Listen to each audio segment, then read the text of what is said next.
Animal, pourquoi la violence? Elle qui pensait il y a un an avoir rencontré l'amour était bien loin de se douter qu'un jour, son prince charmant se transformerait en voyou pour être celui qui lui porterait des coups. Pourquoi les femmes subissent des violences? Partie 1 sur 7.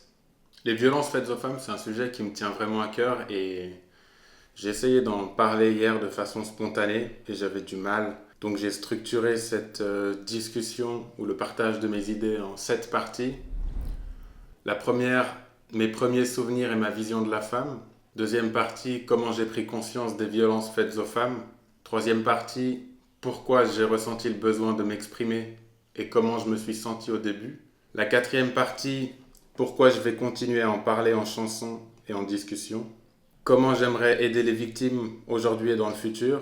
La sixième partie, comment faire pour qu'il n'y ait plus jamais de violences faites aux femmes. Et la septième partie, comment créer un monde dans lequel les femmes sont en sécurité. Première partie, mes premiers souvenirs et ma vision de la femme. J'ai eu de la chance d'avoir une belle enfance, entourée de femmes magnifiques, ma maman, ma grand-mère, ma tante, ma marraine, les amis de mes parents aussi. Donc j'ai toujours eu une vision positive de la femme. Et aussi à l'école, que ce soit à la garderie, au jardin d'enfants, à l'école primaire, à l'école secondaire. Et même au lycée, j'ai toujours eu des amies femmes et j'ai jamais eu de mauvaises expériences. Donc dans l'ensemble et, et de façon, dans l'absolu, je dirais même une vision très positive de la femme, presque parfaite ou idéalisée ou utopique en quelque sorte, vu la façon dont j'ai grandi et l'enfance ou l'adolescence que j'ai eue. La deuxième partie, comment j'ai pris conscience des violences faites aux femmes, ça s'est fait après mon adolescence, quand je commençais entre guillemets ma vie de jeune homme. Après être parti de la maison, j'ai fait 3 ans, j'ai fait une année d'études à Londres et j'ai vécu 3 ans à Londres et c'est là que j'ai pour la première fois été confronté à des femmes qui m'ont raconté leurs histoires de violences conjugales qu'elles ont pu subir, familiales, de l'inceste. Et ça m'a marqué, ça m'a choqué. Pour moi, les violences faites aux femmes, c'était un point ou un aspect de la vie dont j'avais conscience, mais c'est comme si ça faisait pas vraiment partie de ma réalité. Donc je savais que ça se passait. Et comme naïvement, je pensais que c'était des cas rares et isolés. Mais je me suis rendu compte que plus j'en parlais autour de moi, parce que c'était des discussions qui m'avaient choqué ou surprise ou bouleversé, plus j'en parlais autour de moi et plus je me rendais compte que c'était pas du tout des cas qui étaient isolés, mais que c'était vraiment un problème profond et presque omniprésent dans la société. Guérir un cœur n'est pas facile pour un adulte ou un enfant. Sur le corps, les bleus s'effacent, mais l'esprit a s'efface. Pas seulement les violences conjugales, mais les violences auxquelles sont confrontées les femmes en général, que ce soit dans les transports publics, dans les taxis, le soir si elles doivent rentrer seules d'un événement. Et c'est pour ça que j'ai ressenti au fur et à mesure de plus en plus le besoin d'en parler. Parce que justement, j'ai toujours eu une idée ou une vision positive de la femme. Et le fait de savoir que autant de femmes subissaient des violences, peu importe la forme de violence, ça me blesse, ça me faisait de la peine.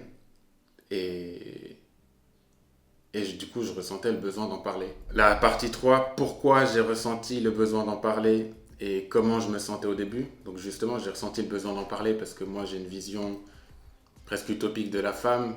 Elle crée la vie, elle porte la vie et des souvenirs de douceur, de rigolade, de bêtises avec ma grand-mère ou ma marraine ou même ma maman. Mais toujours dans le positif, dans la bienveillance. Et l'idée de me dire que certaines femmes pouvaient subir des violences, ça m'a révolté et le fait de savoir qu'une femme par rapport à un homme est plus vulnérable ou a moins de force, ça m'a fait ressentir une profonde injustice qui justement m'a poussé à vouloir en parler.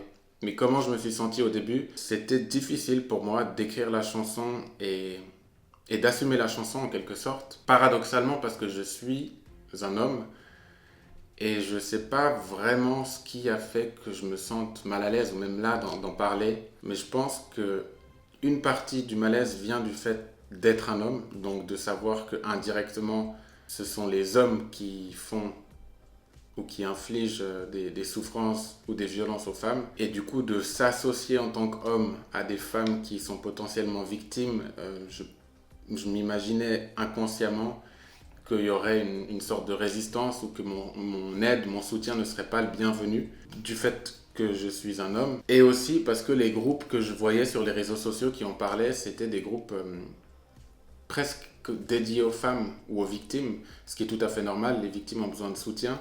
Mais du coup, paradoxalement, je me sentais pas du tout à ma place dans ce milieu forcément de femmes ou féminin, parce que ce sont les femmes qui sont victimes.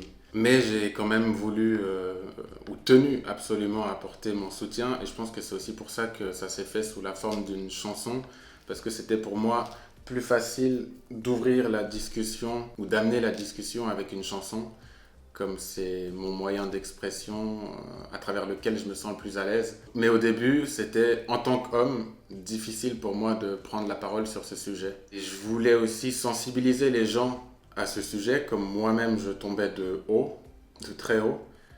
Donc j'ai fait des recherches pour comprendre ou me plonger dans le problème, pour essayer de comprendre à quel point j'étais inconscient de cette problématique et pour partager justement, pour en parler, pour lever le tabou, d'où les micro-trottoirs. Et j'ai été vraiment surpris à chaque fois que je découvrais des nouvelles statistiques ou que j'en parlais du coup de plus en plus autour de moi, à quel point presque toutes les femmes que je connais ont subi des violences ou connaissent une amie, quelqu'un de leur famille qui subit ou a subi des violences. Donc mon besoin de parler, il coule presque de source pour moi. C'est comme si je prenais indirectement la défense de toutes les femmes de ma famille, de toutes les femmes de mon entourage, de toutes mes amies et de toutes les femmes de façon générale. Le fait que les femmes soient confrontées à ce problème, c'est pour moi un problème de société, un problème collectif.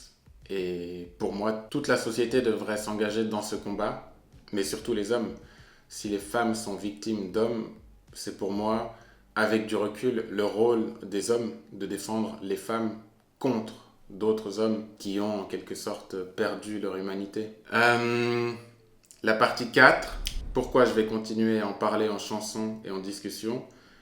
Parce que pour moi, c'est le meilleur moyen de ne pas oublier la problématique, c'est d'en parler, de lever le tabou, de donner la parole aux victimes, d'en parler pour que les victimes ne se sentent pas seules, qu'elles se sentent accompagnées, qu'elles se sentent soutenues, qu'elles sachent que même si c'est un problème personnel ou intime en quelque sorte, c'est pas un cas isolé et qu'elles auront du soutien, peu importe où elles en cherchent, que ce soit à travers une chanson, que ce soit à travers des discussions, que ce soit sur les réseaux sociaux, dans des communautés, sur des groupes.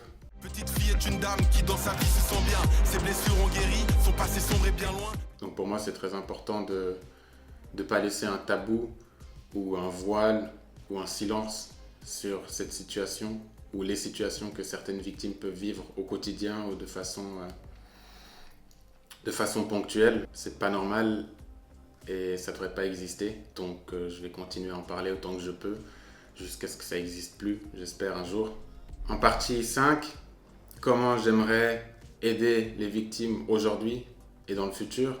Aujourd'hui, c'est justement en continuant à en parler, en continuant à avoir des discussions pour qu'elles se sentent soutenues, que ce soit dans les commentaires, en messages privés ou justement via les groupes, donner de la visibilité à ces groupes de victimes pour que les communautés puissent, j'espère, s'organiser et apporter des solutions concrètes. Moi, personnellement, aujourd'hui, à part en parler, à travers justement la chanson ou ce genre de discussion, les micro-trottoirs, j'ai que mes mots. Et j'espère, si un jour j'en ai les moyens, pouvoir construire par exemple un refuge, créer des événements pour les victimes, pour qu'elles se sentent moins seules, pas uniquement à distance, mais aussi dans le monde.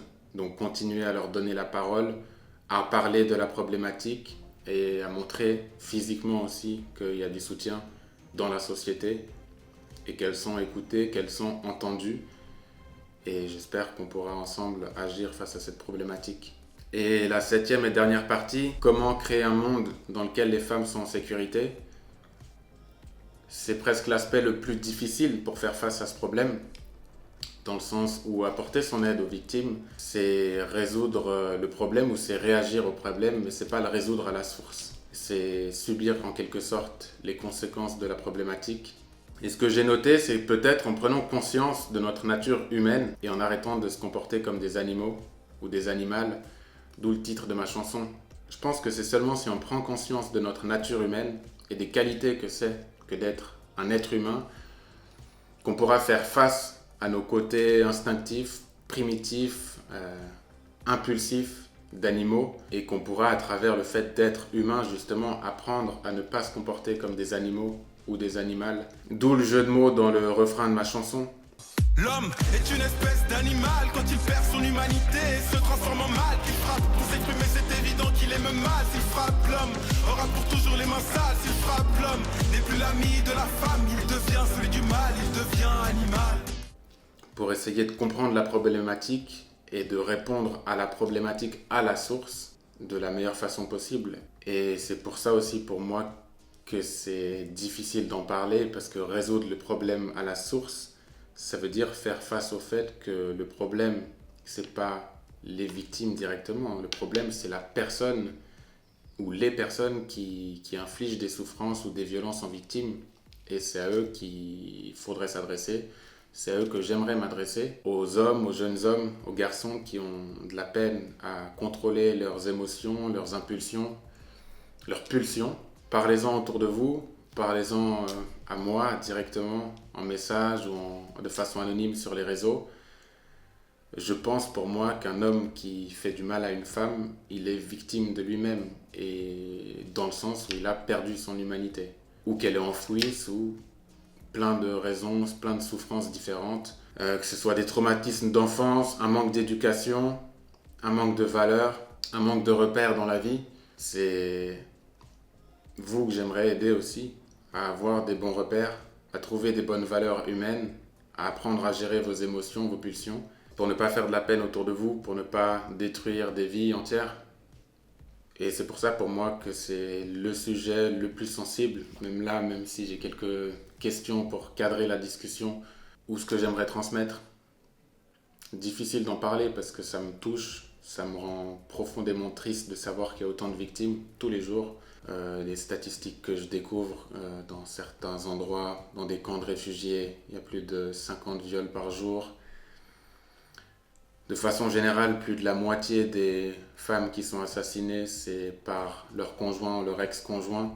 Ça me rend profondément triste et mal à l'aise de savoir que, en tant que femme, on doit se sentir tellement impuissante et démunie face à cette problématique. Et en tant qu'homme, de me sentir presque autant démuni qu'une victime, à part le fait que je ne suis pas une potentielle victime.